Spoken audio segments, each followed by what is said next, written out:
Sí, no sé qué pasó ahí, pero bueno, una rayita.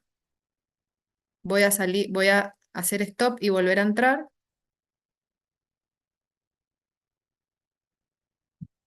Como verán, dice terapéutica razonada. Vamos a ver específicamente cómo vamos a adaptar el conocimiento que traemos desde tercer año, la farmacología básica que tuvimos en tercer año, que tuvieron para poder llegar acá. Nosotros nos centramos básicamente en la teoría farmacológica en relación al fármaco, ¿sí? Cómo el fármaco pasaba a través del cuerpo, qué respuesta generaba y cómo el cuerpo respondía a esta respuesta, ¿sí? Esto es todo lo que vimos, que era farmacodinamia, farmacocinética, interacciones, ¿sí? Toda la teoría sobre esos temas, reacciones adversas, todos esos temas que fueron muy importantes para que ustedes puedan entender y aplicarlo en la clínica. No es nada parecido en relación ya a cómo nosotros tenemos que ver en base al diagnóstico del paciente. Ustedes ahora ya tienen saberes que en tercer año no tenían, entonces ahora lo pueden aplicar perfectamente. Entonces, nos basamos en el diagnóstico, en el proceder del diagnóstico al fármaco. Nosotros tenemos que saber perfectamente que tenemos pacientes de diferentes edades, diferentes géneros, de diferencias socioeconómicas, socioculturales. Entonces, nosotros tenemos que adaptarnos a cada paciente individualmente. Eso creo que se va a preconizar en este cuatrimestre, que nosotros tenemos que entender que cada paciente es un ente aislado, ¿sí? Cada paciente viene con su moñito y con su sorpresa. Entonces nosotros tenemos que ser capaces de poder detectar eso. ¿Y cómo lo vamos a detectar? Haciendo una buena historia clínica. ¿Pueden silenciar, por favor, los micrófonos? Les pedí. Por favor, chicos, si pueden silenciar los micrófonos.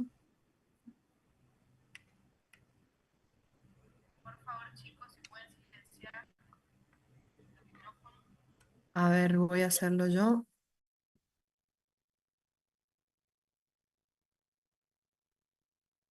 Nazarena Rodríguez, por favor, silencie su micrófono. Monzón también. Jimena Gómez, Daveta, Paola, porfi, si pueden silenciar sus micrófonos,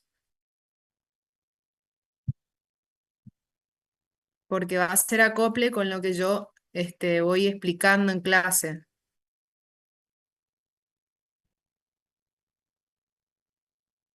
Bien. Entonces, estábamos en que hay que individualizar al paciente y es importante que veamos al paciente como un todo. ¿Y de qué manera vamos nosotros a tener una buena terapéutica razonada? Esto va en relación a la receta que nosotros vamos a hacerle al paciente. Vamos a tener que tener en cuenta el proceso de la terapéutica razonada. ¿Y de qué manera nosotros vamos a generar... Ahí está. Generar una buena terapéutica para una buena terapéutica razonada, tenemos que tener en cuenta las pautas de la guía de la buena prescripción. Esto es importante, estos 6 pasos que ustedes ven en la presentación son importantes para tener en cuenta y poder realizar de una manera correcta y objetiva, ¿sí? Una buena receta razonada, ¿sí?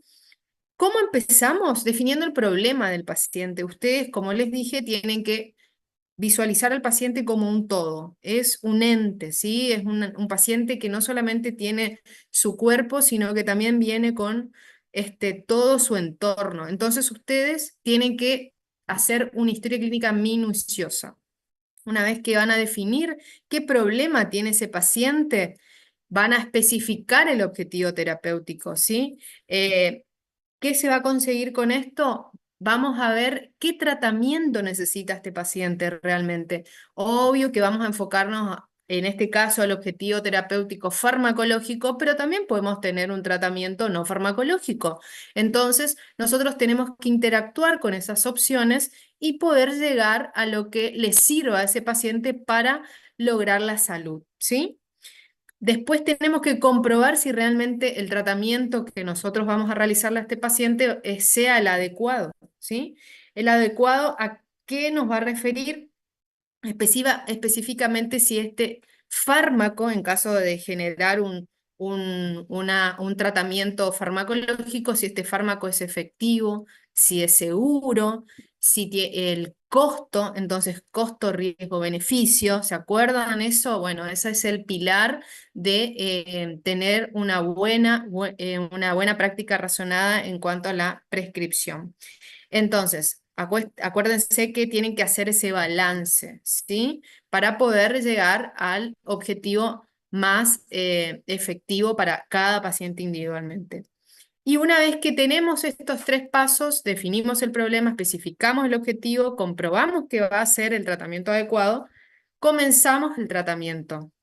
Una vez que comenzamos el tratamiento, nosotros tenemos que hacer sí o sí el paralelo, dar la información y generar las instrucciones a ese paciente. No solamente el fármaco, sino también explicarle por qué es la dosis, por qué se le va a dispensar de esa manera el fármaco, cuándo va a ser el control para saber si va a generarse una respuesta al tratamiento que nosotros estamos dando, porque por ahí nosotros detectamos que sí, creemos que es el tratamiento necesario para ese paciente, pero no funciona. Entonces tenemos que explicar a ese paciente que dependiendo del diagnóstico que nosotros tengamos, lo tenemos que ver a las 48 horas, a las 72 horas. Entonces, en base a eso, ajustaría nuevamente la nueva terapéutica para poder solucionar su problema.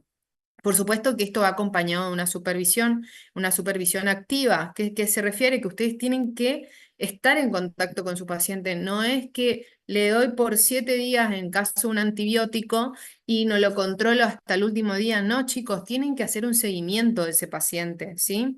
Es importante que ellos entiendan y educarlos a los pacientes para que puedan acompañar, porque si no acompañan al tratamiento que ustedes les están explicando y le están proveyendo, no van a ajustarse a ninguna norma que ustedes le den, ¿está? Si no educamos a los pacientes, no van a ser nuestros socios, podríamos decir, para hacer el acompañamiento terapéutico, ¿está? Bueno, estos pasos son importantísimos para que nosotros tengamos una, una buena, una buena prescripción, una terapéutica razonada y a conciencia, y tengan en cuenta que siempre que ustedes necesiten detener el tratamiento, lo hacen. Una vez que se corta el tratamiento, cualquier tipo de reacción adversa que tenga el medicamento desaparece, ¿sí? En la mayoría de los fármacos que por lo menos los odontólogos utilizamos.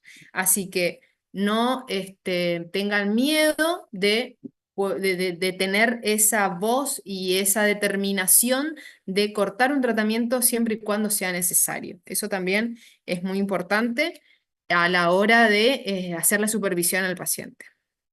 Bueno, ¿cómo vamos nosotros a conectarnos, a tener esta, por así decirlo, esta guía, esta forma de comunicación, esta forma de intervención con el paciente a través de la receta, ¿sí? La receta, acuérdense, a modo de repaso, tenía dos partes, la receta propiamente dicha y que también tenía las indicaciones del paciente u hojas de información que son tan importantes como la receta propiamente dicha, ¿sí? Vamos a ir un poquito más rápido.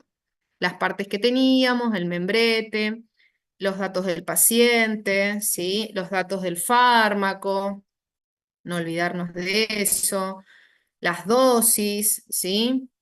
la cantidad de comprimidos y las formas farmacéuticas, que podían ser comprimidos, cápsulas blandas, pueden ser ampollas, ¿sí? Y siempre aclarar la cantidad de cajas que ustedes van a necesitar, eso no olvidarse. Todavía, aunque no crean, hay errores en los exámenes finales, por eso vamos a recordarle esta parte a modo de repaso, por supuesto. En este caso ya saben lo que es un flemón, ya lo vieron, ya lo estudiaron. Así que ahora en esta parte de terapéutica ya se van a evaluar los diagnósticos en base a los tratamientos farmacológicos que ustedes elijan. Esto es lo distinto en comparación a farmacología de tercero, que era totalmente básico, que nosotros sabíamos que ustedes estaban recién enterándose que era una patología, ¿está? Por último, acuérdense lugar, fecha, firma y sello. Acá tenemos las indicaciones, como observarán, ¿sí? Se le coloca al paciente, en este caso solo se le... Acá les coloqué simplemente los datos del fármaco, que es lo que a nosotros nos compete evaluarles, pero ustedes pueden poner todo lo necesario que necesite, la información necesaria que necesite ese paciente, ¿sí? Que ustedes crean que necesite, ¿ok? Porque esta va a ser la forma legal que ustedes van a comunicarse con el paciente, va la forma escrita, ¿sí? Es un documento legal, acuérdense. Por eso es tan importante. Acá, por ejemplo, les doy, bueno, la anistatina es un antimicótico, por si no lo recuerdan. Les hice la receta de la nistatina porque generalmente tienen muchos errores al realizar esta receta. Recordemos que la nistatina no es de uso local, o sea, solo se usa, se absorbe por las mucosas, la mucosa oral, ¿sí? No se absorbe por la mucosa del estómago, entonces no se absorbe muy bien, por eso es que se da o en suspensión o en caramelos que se diluyen en la boca. Ahí tienen cómo se realiza la receta para una suspensión de 250 mililitros.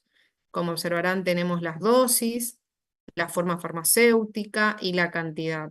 Candidiasis, acá le explicamos, hacer buche cada 6 horas de 4 mililitros en solución por 7 días, luego acuda a la consulta. ¿Sí? Generalmente con este medicamento de 7 a 10 días o 14 días es el tratamiento adecuado. Bien, bueno, este es otro medicamento, el cual, fármaco, que por ahí hay mucha confusión a la hora de realizar la receta, porque como es un frasco ampolla, ustedes no están acostumbrados, bueno, acá le damos el ejemplo de la dexametasona fosfato, 8 miligramos, frasco ampolla, fíjese cómo se coloca, 2 mililitros de frasco ampolla o frasco ampolla, 2 mililitros es lo mismo. Una caja, el diagnóstico dice prequirúrgico. Esto generalmente se puede colocar como diagnóstico, como indicación de previo a una cirugía. Eh, la realiz- Esto es importante que vaya acompañado, a ver, sí, ahí está. Esto es importante que vaya acompañado siempre, aparte de la indicación, una indicación para el personal de salud que le vaya a colocar al paciente esta inyección intramuscular, ¿sí? Eh, Generalmente se soluciona intrafamiliarmente, pero en muchos casos lo resuelve un enfermero, una enfermera. Entonces, es importante que usted tenga la indicación. O sea, el profesional siempre debe realizar completa sus indicaciones, ¿sí? Así que sí o sí, cuando ustedes vayan a recetar un fármaco que conlleve la ayuda de otro de otro profesional, en este caso un enfermero o una enfermera, van a tener que dar la indicación porque ese personal de salud muchas veces no sabe. ¿M? Pueden darle cualquier otro medicamento y usted y ellos tienen que tener conocimiento de lo que tienen que dispensar. Esta es un ejemplo de cómo realizar una solicitud. Colocar los datos del fármaco y se solicita la aplicación intramuscular. Bueno, esto es en cuanto a, acuérdense que tiene la guía de la prescripción, está la bibliografía, que es muy buena, esta bibliografía es de la OMS, ¿sí? Acuérdense que vamos a trabajar muchísimo con estos dos vademecum en la clase sobre todo, Alfa, Beta, Vademecum, sobre todo el manual de la Argentina, porque este le da también la opción de un manual chileno, pero el Alfa, Beta versión argentina es la que sabemos qué medicamento se dispensa en nuestro país. Y después también tenemos Kairos Vademecum. Entre los dos suele haber alguna que otra diferencia y encontramos uno que otro medicamento, dependiendo de cuál se elija.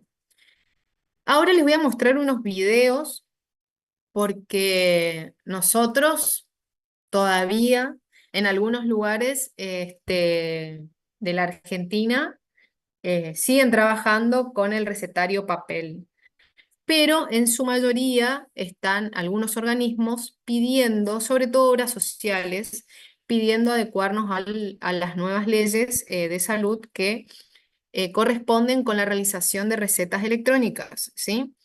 Ahora yo les elegí la que particularmente utilizamos el común denominador de los profesionales, que se denomina RCTA, ¿sí? La app de recetas electrónicas que es gratuita. Ustedes ahora les voy a mostrar cómo deben hacerse su perfil. Ustedes en este caso todavía no podrían porque no tienen matrícula, pero les servirá para cuando ya se reciban y sepan de qué manera pueden utilizarlo. Esto es a modo informativo porque es probable, no sé si en las clínicas habrá algún docente que trabaje ya con el recetario, no sé si a ustedes les tocó trabajar con recetario electrónico. Profe, con papel se manejan. ¿Todo con papel? Sí, Bueno, Sí, bueno, doctora, papel nomás. todo con papel. Bueno, entonces esto les va a servir. Más o menos les di el ejemplo de los fármacos que suelen tener dificultad en la realización, ¿sí? Porque acuérdense que nuestras evaluaciones van a ser prácticas y orales, ¿sí? Entonces, ustedes van a tener que saber hacer la receta, es condición sine qua non de farmacología. Pero es importante que vayan conociendo de qué manera se va manejando el mundo. Ustedes sabrán cómo vamos teniendo muchas actualizaciones con respecto a la IA y hay que ir familiarizándose de a poco con qué nos vamos a encontrar cuando se reciban, ¿sí? Con qué se van a encontrar en realidad. Tenemos que ir conociendo las opciones. A ver. A ver. ¿Pueden ver esto? Ah, se salió. Vamos de vuelta. Ahí. A ver acá.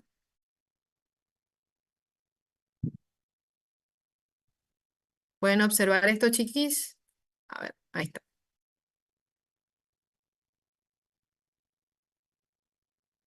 Avísenme si escuchan. Ahí les muestro, ¿eh? En este tutorial, te mostraremos paso a paso cómo registrarte y configurar tu cuenta de manera rápida y segura. Al ingresar por primera vez, deberás registrarte. Para ello, ingresa tu correo electrónico, elige una contraseña segura y proporciona tu número de teléfono.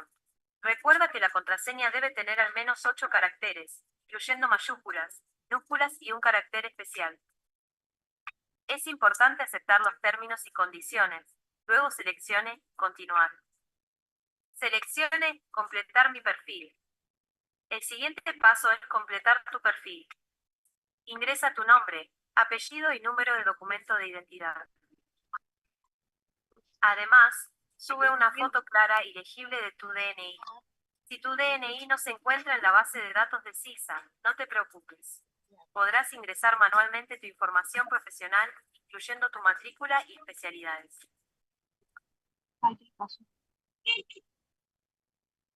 Y ya te dije, o sea, esto no es que te puedes mudar, como te dije, ya no es que de un día para otro te puedes mudar.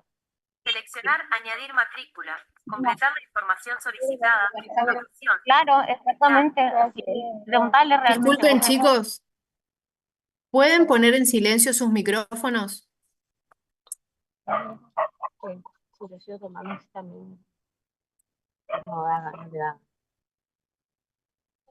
Julieta Moulia, por favor. Reina.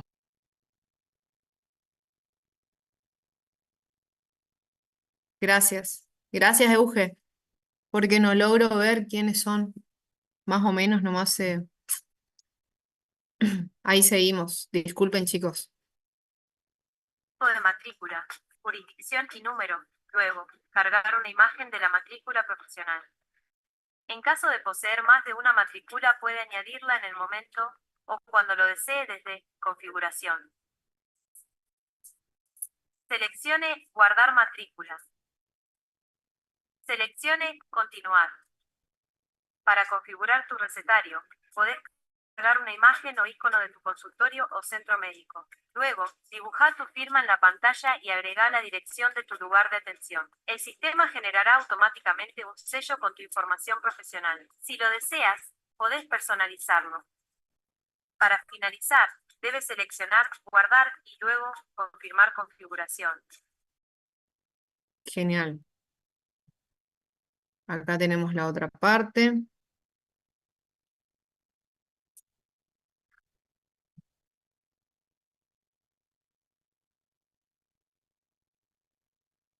Esta es la otra parte una vez que generaron su perfil.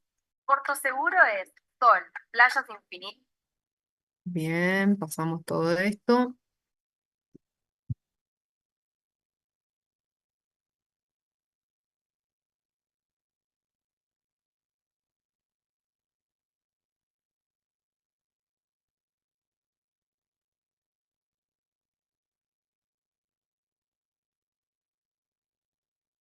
Dice que no tiene sonido. Bueno, acá les está enseñando cómo ingresar a los pacientes. Ustedes, cómo deben ingresar a los pacientes a la app, ¿sí? A ver, no sé qué pasó, que se cortó el sonido.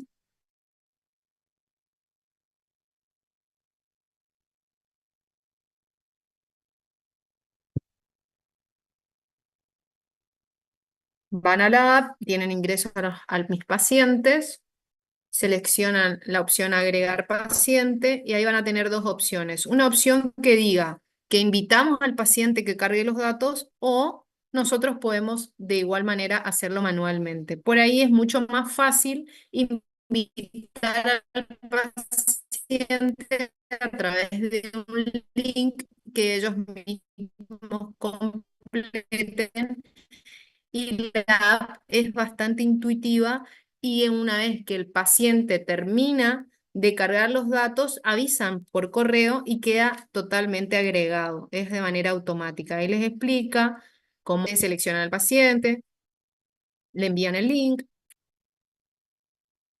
y completa el paciente con éxito sus datos, ¿sí?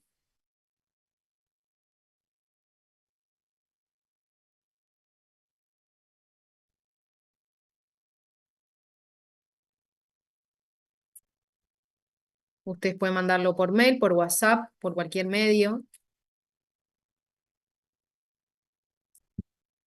Así ven los pacientes, cuando abren el link que ustedes le envían últimamente, los pacientes por ahí tienen cierta desconfianza, ¿sí? Una vez que completa el paciente les aparece avisándole en su mail que ya tienen agregado al paciente y pueden corroborar los datos del mismo.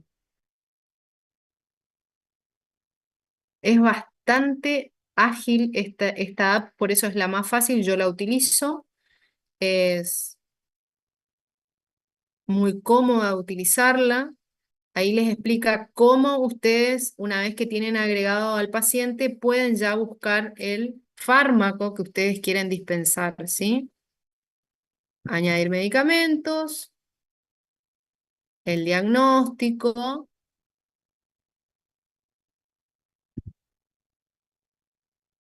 y luego colocan manualmente las indicaciones.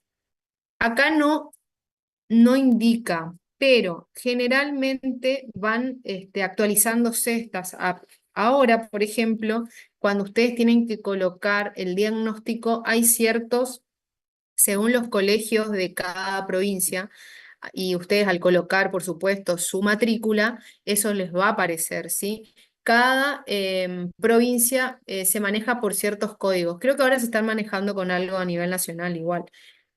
Cada diagnóstico tiene un código. Entonces, si ustedes colocan el diagnóstico, probablemente ya les salte automáticamente qué código tiene ese diagnóstico. Muchas veces no se acuerdan cómo es, pero van alternando y fijándose cuáles son las opciones. Si no saben de memoria los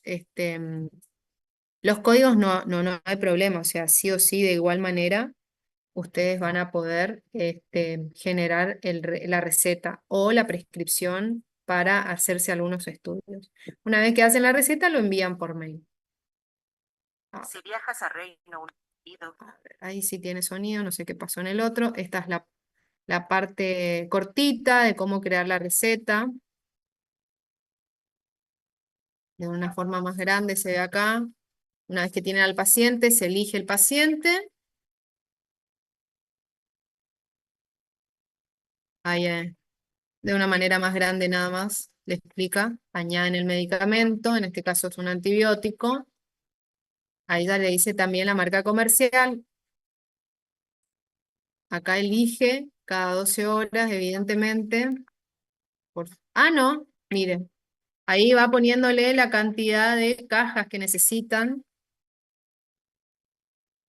Y bueno, acá cuando ustedes observan que pone neumonía, les va a aparecer automático ya con un número de código, por ejemplo, K24, N24, N2, cualquiera sea el código que tiene, por ejemplo, la neumonía, y ahí ustedes tienen que dar clic en autorizar ese código específicamente. Hay obras sociales como por ejemplo la del Chaco que obligatoriamente te piden. Entonces ya el programa sobre todo RCTA, ya tiene incorporado y es muy fácil de utilizarlo.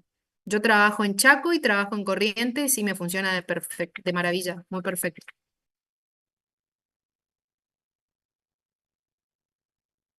Ahí escriben manualmente las indicaciones, o sea, es importantísimo que ustedes sepan sí o sí los pasos, porque si no, no van a saber. Esto es texto adicional que ustedes le pueden agregar sin problema.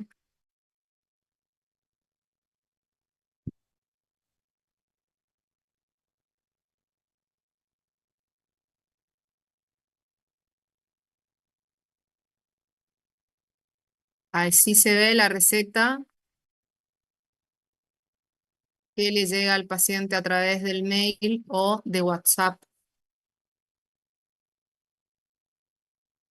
con sus partes completitas, como verán. Ahí pueden enviarle a través de WhatsApp.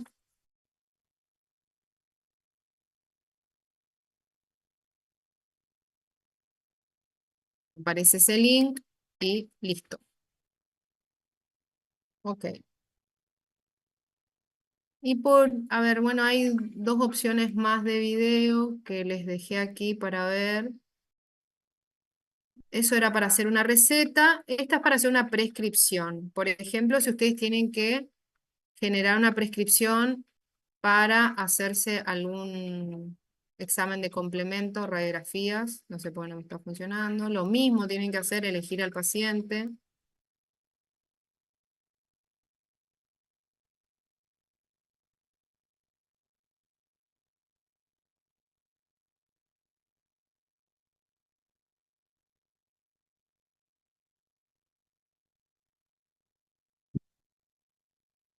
Esto queda todo guardado, chicos, o sea que ustedes pueden tener una opción que no sé si acá lo muestran, pero pueden tener todas las recetas quedan guardadas y hay unas opciones en las cuales se puede reutilizar una prescripción. Ahí les explica. Ahí tienen otras prescripciones anteriores, tienen que ir en vez de a nuevos anteriores. Reutilizar prescripción. Le cambian, por supuesto, la fecha. ¿Mm?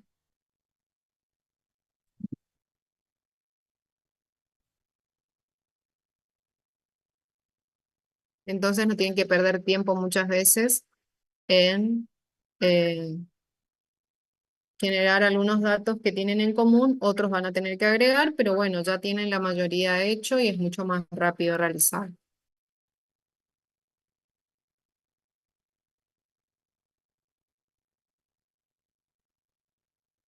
Y por último, tenemos el tutorial de cómo utilizarlo no solamente en el teléfono, sino también a través de la web. Es muy fácil.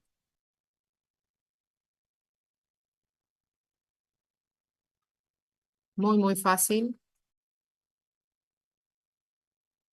Se descargan la app en la compu, porque algunos van a trabajar en el consultorio con la computadora. Inician sesión.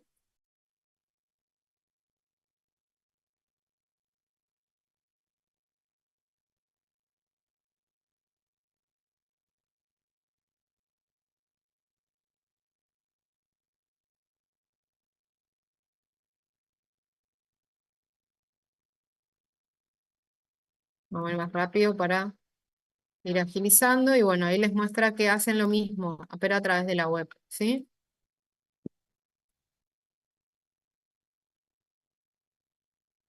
Este es otro. Cápsulas blandas de ibuprofeno. 2 cajas. Cefalea. Bueno, acá tampoco no encontré uno que nos indique con los nuevos códigos, pero bueno. Bueno, ahí se generó lo mismo. Y ahí pueden enviar por mail sin ningún problema a sus pacientes. Bien. Perfecto. Les agradezco. ¿Tienen alguna pregunta? Porque ahora sigue la doctora Eugenia Pomarada con un tema cortito también. Me pasé 4 minutos, Euge, mil disculpas. No, está bien, está bien. Bueno, chicos, si no tienen ninguna duda, saben que nos vemos el lunes. Les agradezco la atención. Adiós. Todo tuyo, Euge. Muchas gracias. Hasta luego, Doc. Muchas gracias.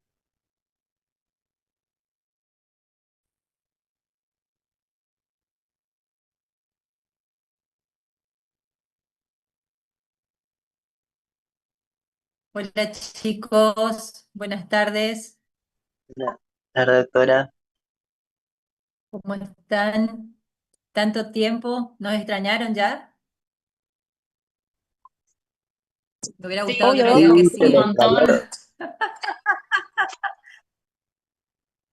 Bueno, vamos a seguir con el tema del día. ¿Sí? ¿Ven la pantalla? Sí, doctora. Se ve la pantalla bien, perfecto.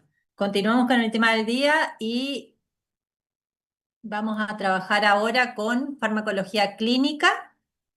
¿Qué significa farmacología clínica? Las características.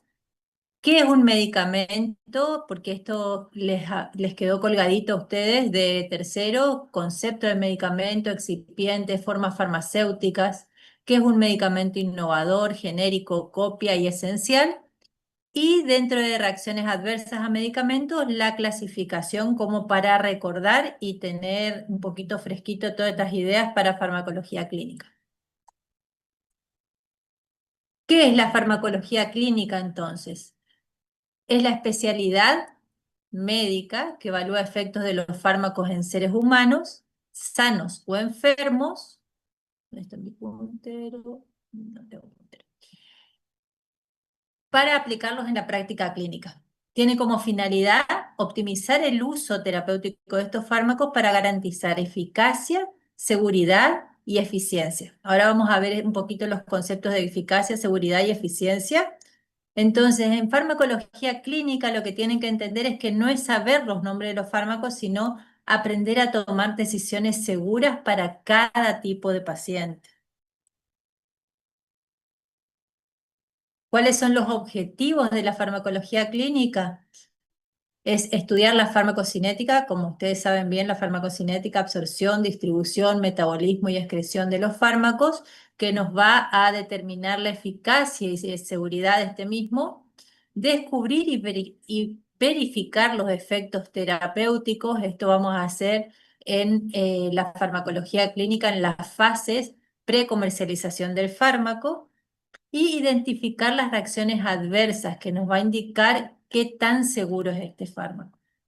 Los conceptos que tenemos que diferenciar y que son muy importantes de conocer son eficacia, efectividad y eficiencia, ¿sí? Generalmente los confunden y esto tienen que tenerlos bien aprendidos. Cuando hablamos de eficacia, vamos a estar trabajando en condiciones ideales, ¿sí? Se utiliza la eficacia en los ensayos clínicos controlados, en las fases de precomercialización de estos fármacos. Entonces, la eficacia va a valorar el efecto del fármaco en los ensayos clínicos controlados. En cuanto a la efectividad, se va a valorar la efectividad en las prácticas clínicas habituales, o sea que la efectividad va a lograr los objetivos, que en este caso es el efecto deseado, en condiciones reales. Y cuando hablamos de eficiencia, estamos hablando de costos. Eficiencia es lograr estos efectos deseados, estos efectos beneficiosos del fármaco al menor costo. ¿Cuáles son las funciones y ámbitos de la farmacología clínica? La farmacología clínica va a trabajar en investigación clínica, como dijimos, en las fases precomercialización, la fase 1, 2 y 3, van a hacer la evaluación del fármaco. Esto también va a incluir los ensayos clínicos y los estudios de seguridad. La farmacovigilancia, que esto estuvieron hablando con la doctora en la clase inaugural, que es la fase 4 postcomercialización, que tiene como objetivo identificar, evaluar y prevenir las reacciones adversas una vez que el fármaco ha sido comercializado.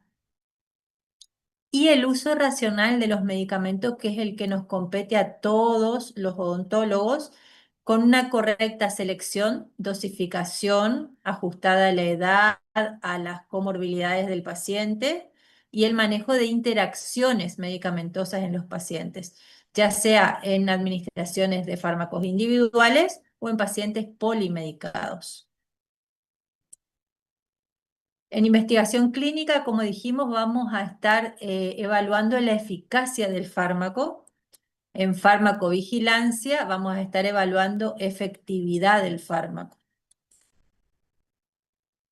Teniendo en cuenta el uso racional de los medicamentos, nosotros vamos a trabajar el efecto de los fármacos, vamos a estar evaluando este efecto y esto va a depender de la concentración del fármaco que llega al sitio de acción. Hay un patrón que hay que tener en cuenta temporal del efecto del fármaco y que va a depender de esta farmacocinética, o sea, el tiempo desde que se administra hasta que llega el fármaco en el sitio de acción, inicia su efecto, el tiempo de variación entre las concentraciones plasmáticas y el tiempo en que se mantiene este fármaco en el plasma. La optimización de la respuesta se va a dar conociendo las pautas de administración, ¿sí? Una respuesta óptima o un efecto ideal se da teniendo en cuenta y eligiendo la mejor vía de administración, teniendo en cuenta la dosis mínima efectiva, el intervalo correcto de dosis y el tiempo de administración mínimo efectivo para realizar la curación en caso de patología. Todo esto va a tener que estar en relación con las variaciones individuales y las condiciones fisiológicas y patológicas del paciente. Por eso las preguntas importantes para un uso racional de medicamento es qué elegir para cada patología, qué dosis en cuanto a pautas de administración, qué dosis, intervalo y tiempo de administración, y qué riesgos, y es muy importante, qué riesgos tiene para mi paciente la administración de este fármaco. Una de las herramientas que se utilizan para valorar y corregir los factores que afectan la farmacocinética es la monitorización de este fármaco a niveles plasmáticos en relación con el efecto que está produciendo nuestro paciente. Las preguntas de oro entonces de la farmacología clínica es, ¿qué fármaco voy a elegir para esta patología en especial y para mi paciente individual? ¿Qué dosis e intervalo voy a utilizar? ¿Cuánto tiempo de tratamiento? ¿Y en qué pacientes? Y esto es muy importante, por eso es importantísima la historia clínica, debo tener precaución.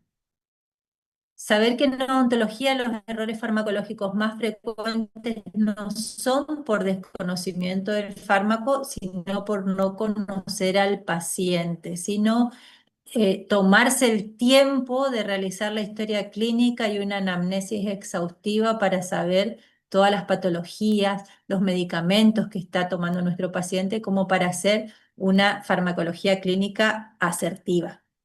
Un ejemplo de esto es, por ejemplo, si nosotros vamos a administrar ibuprofeno, saber qué es el ibuprofeno, es un AINE, a qué dosis le voy a administrar, si lo voy a dar como analgésico o antiinflamatorio de 400 a 600 miligramos cada 8 horas, qué tratamiento lo voy a hacer, de acuerdo si es tratamiento analgésico o antiinflamatorio, va a ser de 3 a 5 días, y cuáles son las precauciones que tengo que tener, ¿sí? Sabemos que los AINES tienen interacción y generan reacciones adversas, entonces las precauciones son pacientes con gastritis, anticoagulados e hipertensos.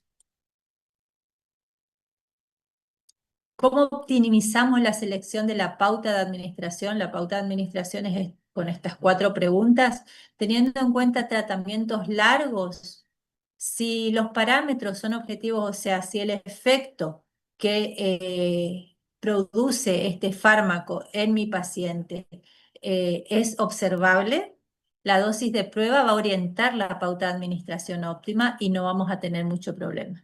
En cambio, si el efecto es menos detectable, va a haber mayor riesgo de toxicidad porque no vamos a estar teniendo un rango adecuado de dosis máxima o vamos a generar dosis subclínicas y va a faltar eficacia.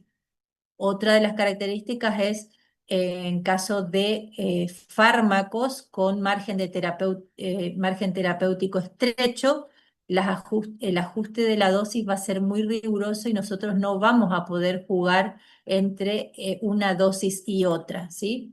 Para estos 2 tipos de parámetros, la aplicación de los modelos teóricos predictivos, o sea, los que traen el prospecto, es la opción más segura para aproximarnos a la dosis óptima.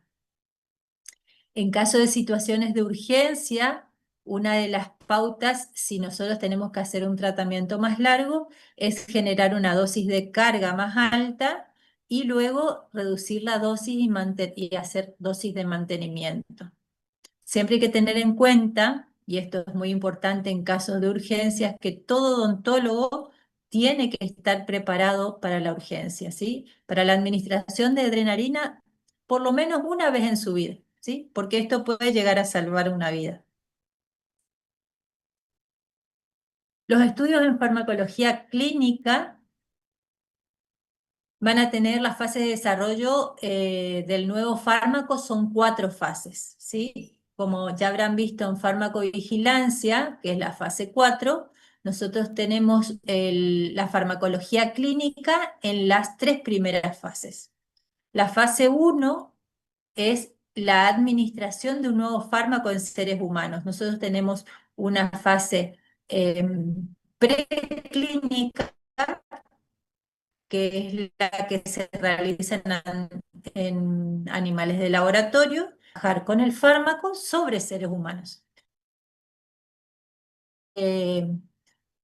Estudios con muestras reducidas, o sea, pocos pacientes, de 20 a 50 sujetos, y la característica es que estos pacientes son sanos. El monitoreo de estos pacientes es constante. Va a incluir dentro de estos estudios las variaciones entre subpoblaciones e interacciones con ingestas de alimentos u otros fármacos. El objetivo de esta fase es determinar el metabolismo, las acciones farmacológicas, los efectos secundarios con dosis crecientes, ¿sí? En diferentes dosis. También obtener evidencias tempranas sobre la eficacia de los fármacos si es posible. Esto es una cosa que puede o no suceder en la fase 1. La fase 2, en cambio, se realiza ya en grupos más grandes, de 150 a 350 pacientes voluntarios. Ya hay una patología definida en estos pacientes y el objetivo es determinar la eficacia y seguridad de diferentes rangos de dosis, establecer la relación dosis-respuesta y obtener sólidos antecedentes para el diseño de estudios terapéuticos de la fase 3, que es la siguiente fase.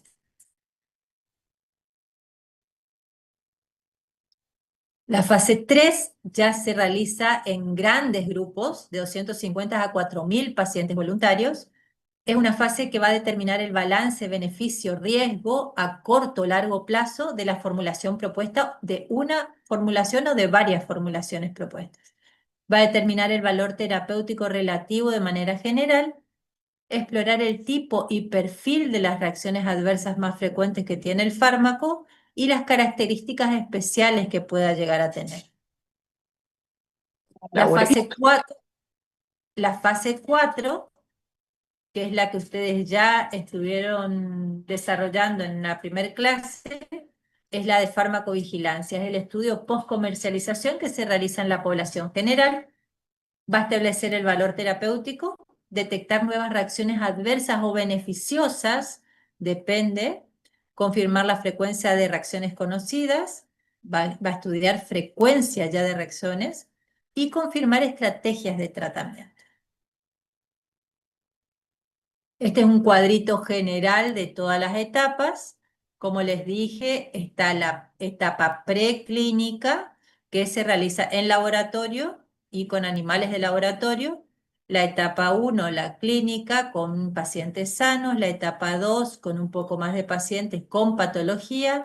Y la etapa 3, con un grupo más heterogéneo y un número mayor de pacientes.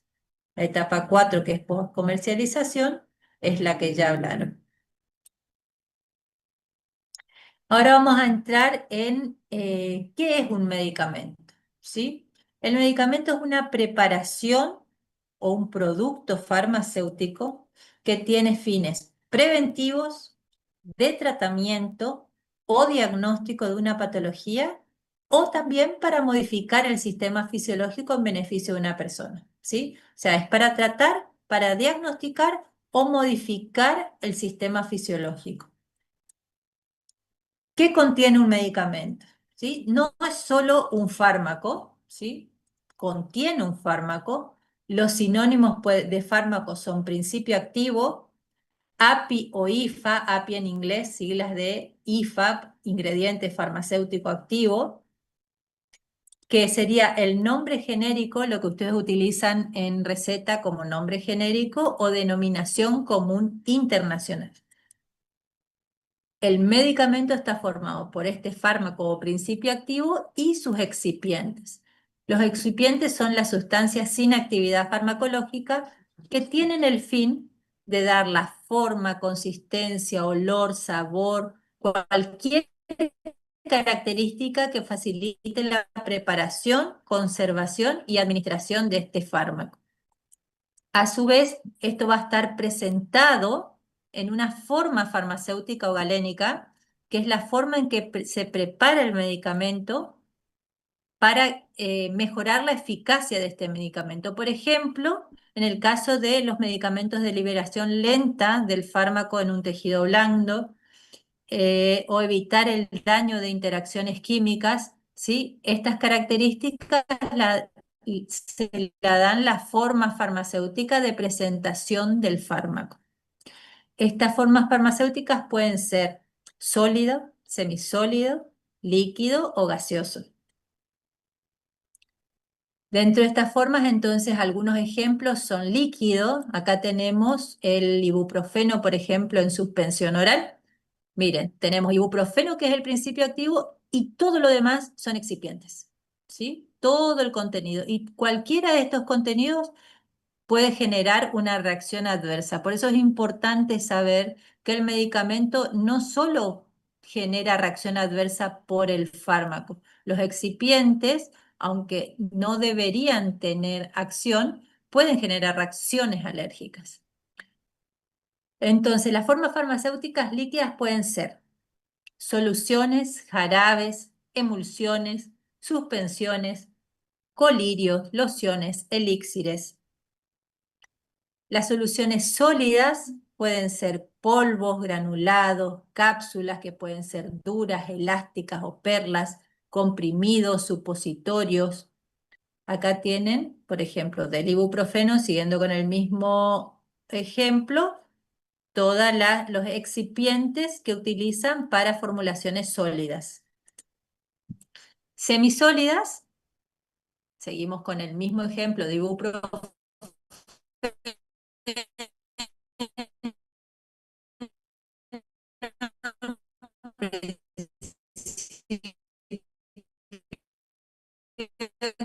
los excipientes, las formas que pueden ser aerosoles, nebulizadores o inhaladores.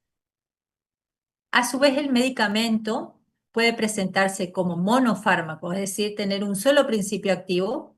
Si hablamos de anestésicos locales, por ejemplo, la lidocaína, ¿sí? Que viene como su sal, clorhidrato de lidocaína, o si hablamos de antibióticos, la amoxicilina, ¿sí? O tener combinaciones a dosis fijas, 2 o más principios activos. Si hablamos de anestésicos locales, la carticaína con adrenalina. Si hablamos de antibióticos, la amoxicilina, en este caso tenemos 2 principios activos con el ácido clavulánico. Estas son combinaciones a dosis fijas coherentes. En cambio, estas, por ejemplo, amoxicilina más diclofenac, son no racionales. ¿Por qué? Nosotros estamos dando en este caso una amoxicilina que se da cada 8 horas por 7 días a dosis fijas con un AINE, que el máximo de dosis de un AINE para un dolor son de 3 días. Y nosotros, al tenerlo acá como dosis fija, nos obliga a darlo por 7 días, ¿sí? Esto por eso es tan importante saber que las combinaciones de dosis, por ejemplo, mire la cantidad de hasta antisépticos tienen en caramelos, ¿sí? Bien. Entonces, cuando se presenta un evento adverso a un medicamento, como les dije, muchas veces no solo se debe pensar en el principio activo, sino también en sus excipientes. ¿Estamos bien hasta acá? ¿Están escuchando? ¿Se escucha bien? Bien, perfecto. Entonces, hablando de excipientes, los excipientes pueden ser conservantes, que inhiben el crecimiento del microorganismo en formulaciones líquidas. Por ejemplo, en los anestésicos locales sabemos que está el metabisulfito de sodio, hay benzoato de sulfitos, ácido benzoicos. Estos saben que pueden generar reacciones adversas. Humectantes sería otro tipo estabilizantes en formulaciones sólidas y líquidas, como la glicerina y el propilenglicol. Mejorar la manipulación cuando se está fabricando el fármaco, el comprimido, por ejemplo, como talcos y almidones. Aglutinantes, que son los que mantienen unidos todos los ingredientes de un comprimido. Acá tenemos almidones. Esto es importante saber porque los celíacos, por ejemplo, pueden generar reacciones adversas, aunque es raro porque la dosis es muy pequeña, pero sí saber que existe dentro de los comprimidos ingredientes derivados de la cebada, el centeno, que pueden reaccionar estos pacientes con celiaquía. Azúcares como sacarosa, fructuosa, sacarina sódica, azúcares alcohólicos, esto también tener en cuenta para evitar el efecto disulfirán, los xilitol, sorbitol, maltitol, celulosa, lactosa para los pacientes que son alérgicos o intolerantes a la lactosa. Los sabores, porque hay esencias y saborizantes, los colorantes, hay muchos colorantes que generan reacciones adversas, sobre todo los de color rojo, tintes naturales o artificiales. Estos son para fines estéticos que generalmente se utilizan para diferenciar las concentraciones de los diferentes comprimidos o diferenciar un fármaco, una marca de otra, ¿sí?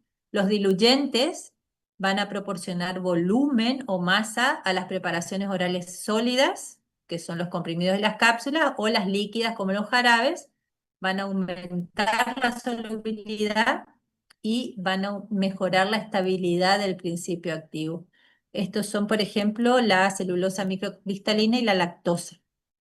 También se utilizan desintegrantes que van a mejorar una vez que se administra el comprimido o el fármaco, el medicamento, van a facilitar la absorción del ingrediente activo, como la crosscramelosa sódica y el almidón de maíz. Y otros para mejorar la biodisponibilidad en caso de los comprimidos de liberación controlada. Como dijimos,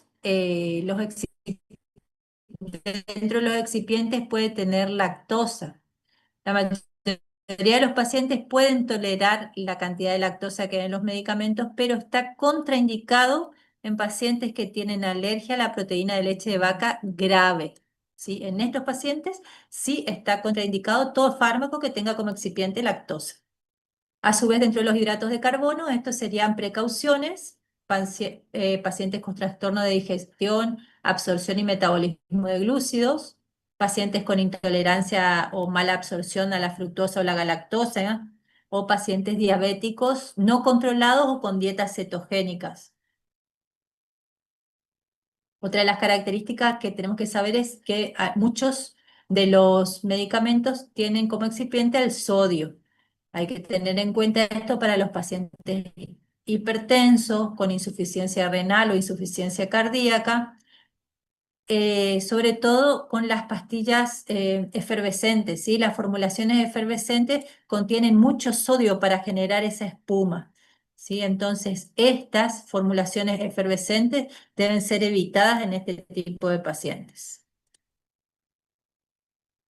Bien, ¿cómo se denominan los fármacos o principio activo?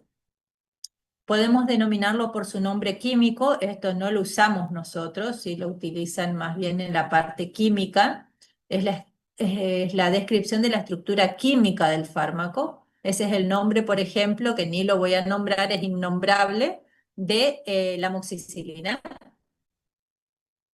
Como nombre genérico o denominación común internacional, que es el nombre científico del fármaco principio activo, aceptado y recomendado por la OMS, que es el que nosotros utilizamos para la elaboración de las recetas. En este caso, el ejemplo es la amoxicilina. Como nombre comercial, que es el nombre de fantasía, que está propuesto por el laboratorio que lo produce y autorizado en Argentina por la ANMAT, que es el ente regulador de la parte farmacológica, es la Administración Nacional de Medicamentos, Alimentos y Tecnología Médica.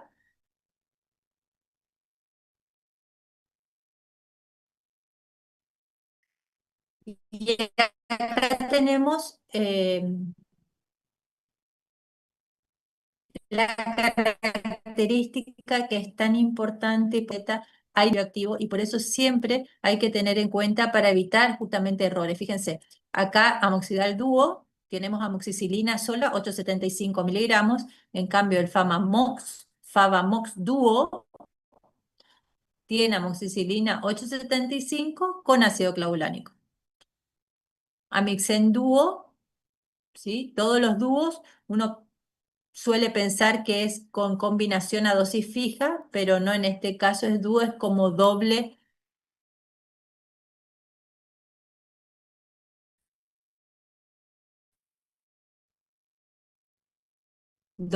dosis, porque trabaja con 875 miligramos. Clavulox, 1 gramo, tiene ácido clavulánico.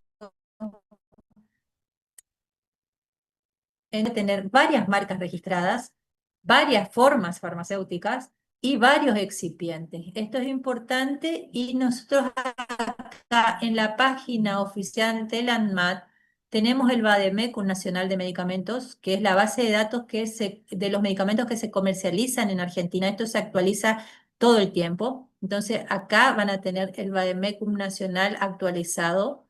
A su vez, tenemos un apartado de disponibilidad de medicamentos donde se informa sobre los que no se encuentran disponibles en el país.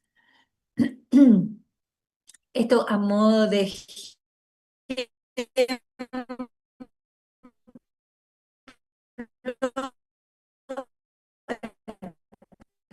para que vean, estas son test laboratorios. De Roemer, que es un laboratorio, tenemos 15 presentaciones comerciales. ¿Sí?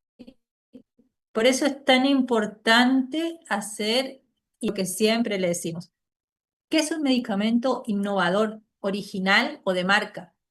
Es este medicamento que contiene una nueva molécula, que ha desarrollado un nuevo mecanismo de acción, que no se ha comercializado hasta el momento y que ha pasado por todas las etapas que hablamos recién del desarrollo de un fármaco, ¿sí? Desde las etapas preclínicas y todas las clínicas hasta la fase 3.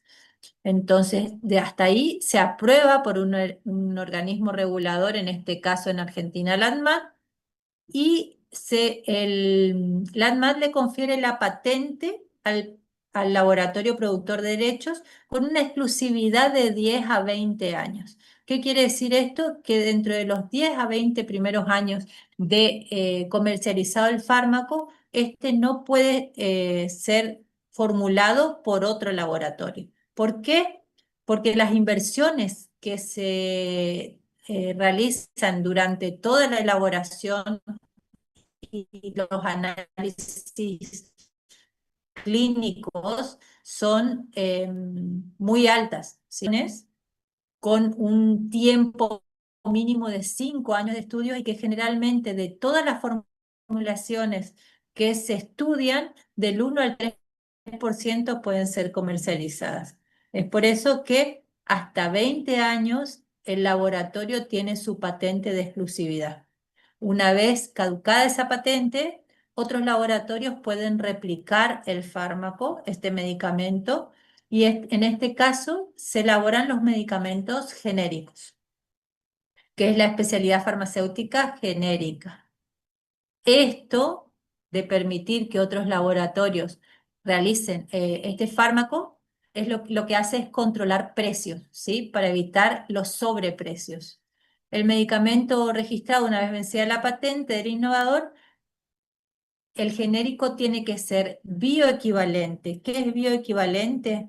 Que tiene la misma calidad, la misma seguridad y la misma eficacia. Es decir, que es más salo al igual dosis y forma farmacéutica, con la misma farmacocinética, dinamia, los estándares de calidad, pero hay una característica, puede tener diferentes formas de elaboración, o sea, puede variar con algunos excipientes. ¿Por qué esto? Porque a veces durante la farmacovigilancia se observa que algunos excipientes pueden generar muchas reacciones adversas o se puede encontrar e incorporar mejoras, ¿sí? O algún excipiente está patentado por el laboratorio de marca y entonces no se lo puede utilizar. La bioequivalencia es lo mismo que biodisponibilidad del innovador. Quiere decir que se encuentra dentro de el 90% de los valores de confianza del innovador, o sea, del fármaco de referencia. Y siempre tienen que estar probados en seres humanos. Ay, un segundito, a ver, un segundo, un segundo.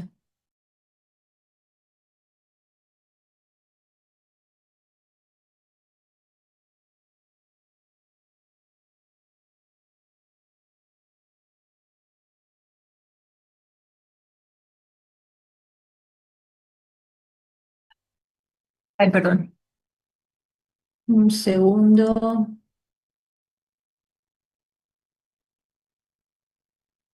¿Ahí se ve? Sí, profe. Bien. Entonces hablábamos que debes tener la misma biodisponibilidad que el innovador, que quiere decir que debe existir la misma cantidad de fármaco disponible en el plasma para ejercer su acción. ¿Sí? ¿Cómo comparamos un fármaco o un medicamento de marca con un medicamento genérico? El medicamento de marca va a tener como principal en general, no se cumple muchas veces, el nombre comercial o la marca registrada o la marca comercial y por debajo el principio activo. Esto es el medicamento de marca innovador o original. ¿Sí? En este caso, por ejemplo, el Tylenol, ¿sí? Que es el paracetamol. El medicamento genérico va a tener como primera forma y grande el principio activo con su laboratorio y la especialidad farmacéutica genérica. Esas son las características que diferencian un medicamento de marca de un genérico.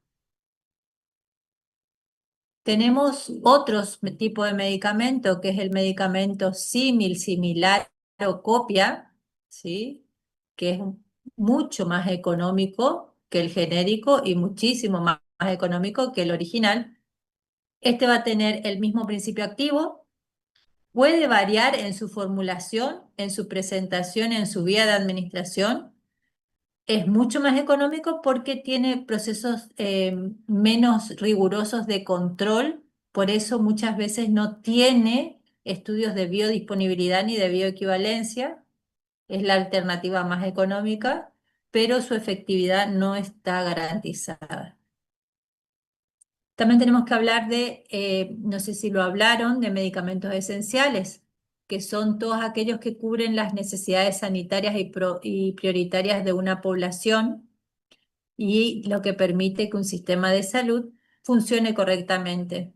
¿Sí? Las formas farmacéuticas en la OMS tenemos dentro de este link el listado de medicamentos esenciales que va a incluir la formación sobre la forma, dosis farmacéuticas disponibles, especificaciones sobre quién debe tomar el medicamento, las enfermedades que pueden tratarse con el medicamento, sería el prospecto de cada uno de estos medicamentos esenciales. Además, los pormenores sobre las pruebas clínicas que avalan y las recomendaciones formuladas. Dentro de la página oficial de la OMS, ustedes tienen esas listas, ¿sí? Acá, por ejemplo, si pueden abrir amoxicilina, acá eligen con los filtros, eligen amoxicilina y le aparece así, ¿sí? ¿Cuál es el código ATC, cuál es el tipo, todo el historial? Bien, teniendo en cuenta esto, debemos saber que no existe medicamento, como vimos, que sea totalmente inocuo. El uso razonado nos va a determinar que nosotros tenemos que evaluar el riesgo y el beneficio de la administración de este fármaco y reconocer que el beneficio supera ampliamente los riesgos que vamos a provocar en nuestro paciente con la administración, ¿sí? El mejor fármaco puede convertirse en el peor si está indicado en pacientes incorrectos. Esa es una frase que tiene que quedarle en su cabeza y tienen que poder solucionarla, ¿sí? Las reacciones adversas a un medicamento, según la OMS, es una reacción nociva, no deseada, que se presenta tras la administración de un medicamento a dosis utilizadas habitualmente para prevenir, diagnosticar o tratar una enfermedad o para modificar cualquier función biológica. Según su severidad, podemos clasificar a las reacciones adversas como leve, moderado y severo. Esto ya vieron en terceros como un repasito, según su casualidad, como definida, probable, posible, dudosa o desestimada, y según su tipo de reacción adversa, que puede ser A, B, C o D. ¿Sí? Podemos decir que antes de declararlo como reacción adversa, esto se denomina evento adverso, que es el suceso médico desafortunado que puede presentarse durante el tratamiento con un medicamento, pero que no necesariamente tiene una relación causal. Puede coincidir en tiempo sin sospechas de relación causal, ¿sí? Dentro entonces de las categorías de causalidad o probabilidad, tenemos que puede ser probable cuando la manifestación clínica y la administración del medicamento tienen una relación temporal. No se puede explicar por la enfermedad concurrente ni por otro medicamento o sustancia. La respuesta a la supresión del medicamento o a retiro del medicamento debe ser plausible clínicamente, pero en este caso no hay reexposición al medicamento, ¿sí? Cuando hay reexposición al medicamento, la denominamos definida. Puede ser posible cuando tiene estas características, pero no está relacionada y puede ser explicado por la enfermedad concurrente o por otros medicamentos o sustancias, y la información respecto a la retirada del medicamento puede faltar o no estar clara. Es condicional o dudosa si la reacción no se explica por el estado clínico del paciente, el cuadro presentado no es conocido como efecto indeseable del medicamento y es imprescindible obtener más datos para poder hacer una evaluación apropiada o los datos adicionales están bajo examen. Se la denomina desestimada si la notificación que sugiere la reacción adversa, que sugiere una reacción adversa, pero la información no es suficiente o es contradictoria, o no puede ser verificado o completado sus datos.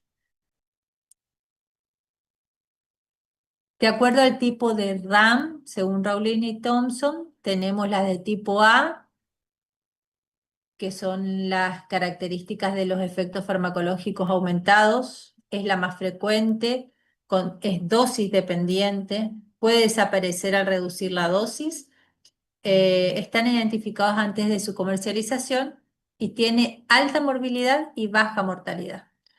Ejemplos de reacciones adversas de tipo A son las hemorragias por anticoagulantes o la hipotensión por antihipertensivos, IECA.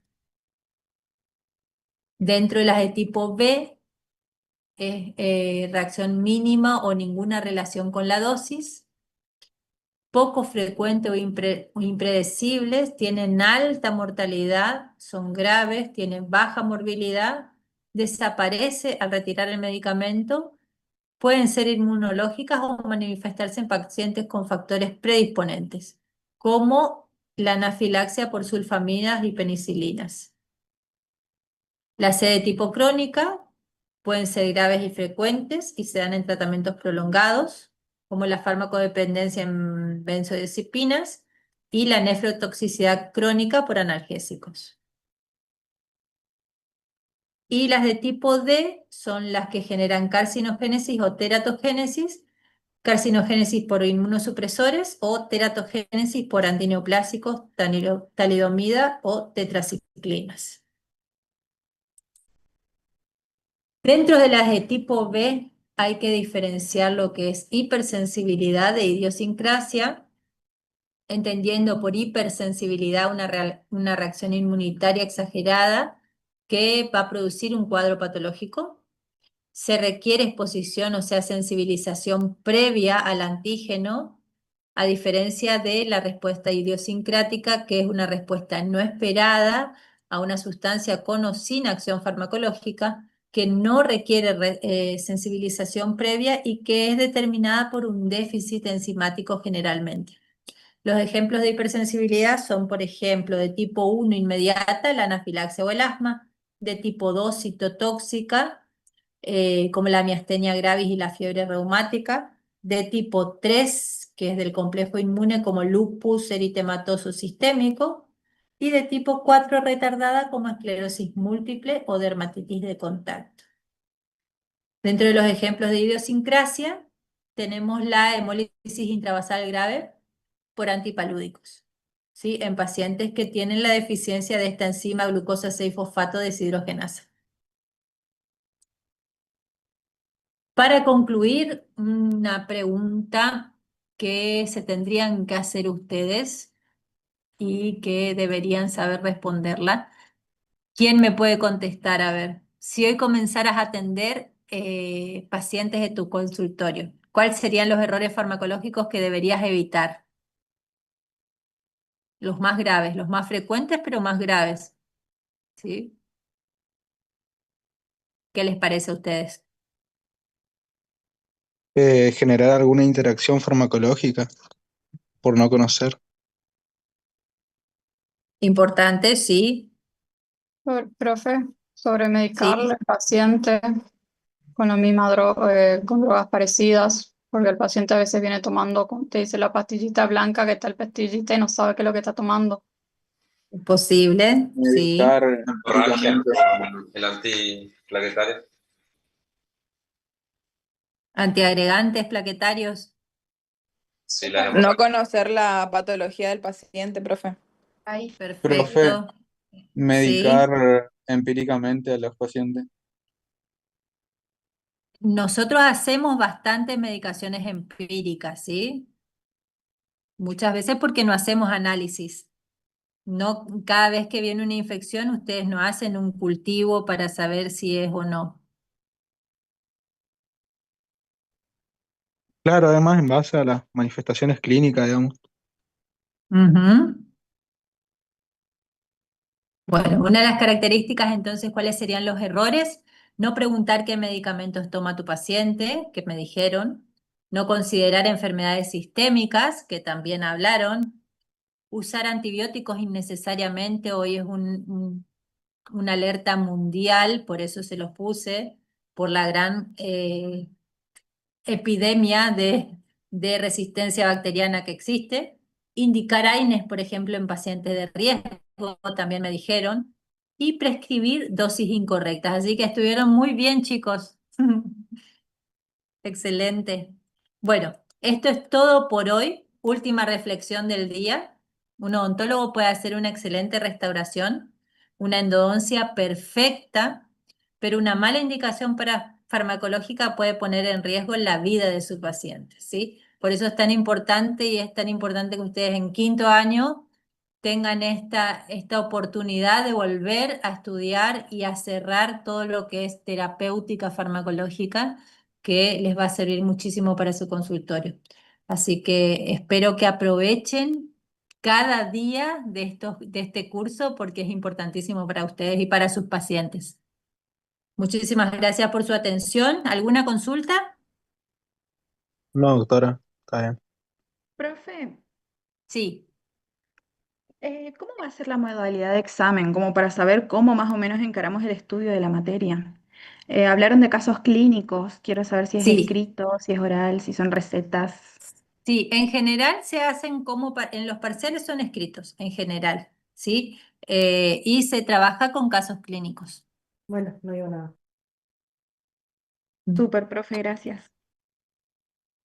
Euge, creo Sí, que de igual manera les habrá dicho la doctora, no sé, pero me parece que va a tener una instancia escrita y una instancia oral, el claro. parcial, como el año pasado. ¿te acordás? Yo no sé si Sí. van a haber preguntas. La verdad que eso todavía, chicos, no está Más definido. cerca de, claro, más cerca del parcial, nosotros a medida que vayamos avanzando con los prácticos, ahí vamos a definir bien qué modalidad se adapta a ustedes, ¿sí? Exacto. Y todo está en la programación, chicos. Miren, ahí está en la programación de la unidad curricular, describe perfectamente.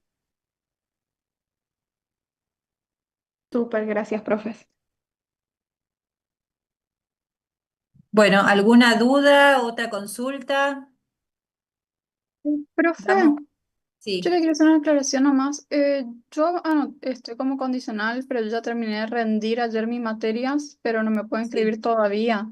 Yo puse la asistencia en el chat nomás, no sí, pasa nada. perfecto, Listo, perfecto, ¿sí? gracias. Súper. Bueno. Damos por finalizada la teoría de hoy. Nos vemos próximamente y a estudiar.